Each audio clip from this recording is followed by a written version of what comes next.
Okay, my battery didn't die. My camera was too full. So I'm going to have to back up a little bit and figure out where I left off on this story, because it's an excellent story. And now I realize who wrote this. Lydia Rogers wrote this story. I'm not sure where the camera stopped, so I'm just going to back up to this.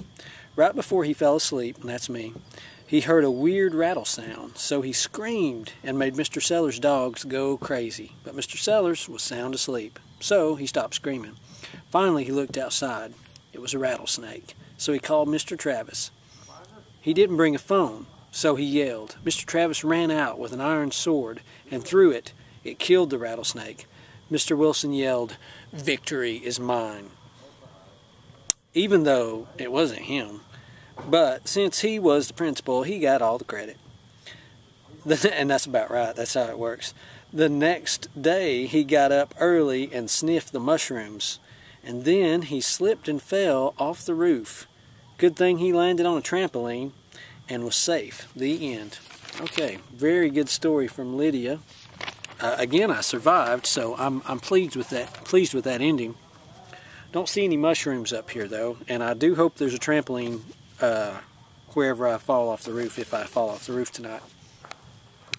This one is from Clayton. One night, and this is Clayton Robertson, I think. Yes. One night, my principal spent the night on top of the roof. Mr. Wilson was climbing up the ladder. Mr. Sellers was holding the ladder when Mr. Wilson got up on the roof. Mr. Sellers got knocked down the ladder. "Oh no!" they cried. What will we do?" It was almost nighttime. Mr. Wilson started to get ready for the night. Mr. Wilson went to bed and woke up in the middle of the night. He saw something flying around. It was a bat. By the way, I hate bats. They're like rats with wings, and mice are my greatest fear. Back to the story here, though. The bat tried to fly down and bite him. This is not good, Clayton, what you're doing to me here. He had a broom with him. Mr. Wilson slapped it with the broom, and then the bat did not bother him again. The end. Good story there from Clayton. I don't have a broom up here, so if I get attacked by bats, I guess I'll have to swing my jacket at them or something. Eric West wrote this story. Mr. Wilson spent the night on top of the roof, on top of the school. A bat flew down on him. Another bat. It's not good. He did not know what it was, but Mr. Sellers was there. I notice Mr. Sellers is often the hero in these stories, him or Mr. Travis. And he knew what it was, and he said, "It's just a bat." He said, "It won't. Don't hurt it." The bat was big, and it was a vampire bat. The bat flew away because Mr. Wilson was tired, and he sent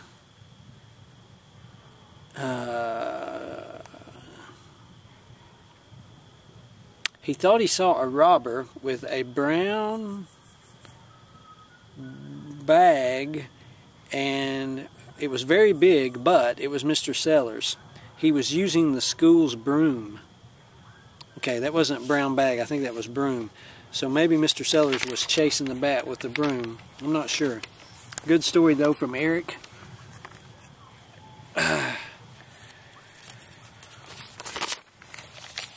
Here's one from Callie, and it says rough draft on it, but it looks like pretty neat handwriting to me.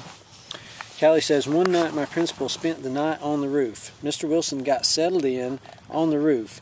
Then he gets in his sleeping bag and his blanket. He went to sleep. He was walking when he was asleep. He stepped on a branch and hurt himself. He woke up and was on top of the bus. Mr. Sellers got him down and he didn't know what happened. Mr. Sellers put him back on the roof. He went back to sleep.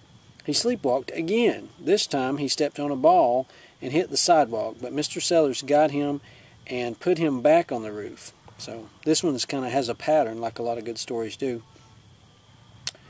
Mr. Sellers was so mad he went back to bed. Mr. Wilson was scared that he would do it again. Mr. Sellers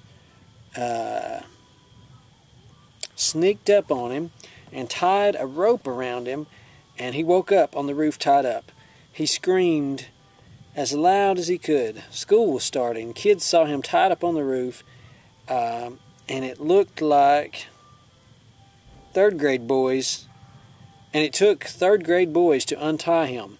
Mr. Sellers was shocked that he was untied. Mr. Wilson had a great time. So that's a good story from Callie. Her rough draft is pretty smooth, actually. I'm sure she can improve on it. I hear Mr. Sellers down here playing his harmonica. I'm going to take a break from reading these stories and go take a peek at him. And I have a harmonica up here. It's probably not the same key as what Mr. Sellers has. If I walk down there, though, I don't think you'll be able to see me. And I don't know that I can carry this light. Maybe I can. We're going to give this a try. Oh yeah, this is working. So I'm showing my way down through here. And of course I would get snagged. Let me get unsnagged. Snagged a different place. This is the only rusty place I've seen up here. Tell some birds have been hanging out around through there. Makes a great bird hangout. Let's see if Mr. Sellers is down here.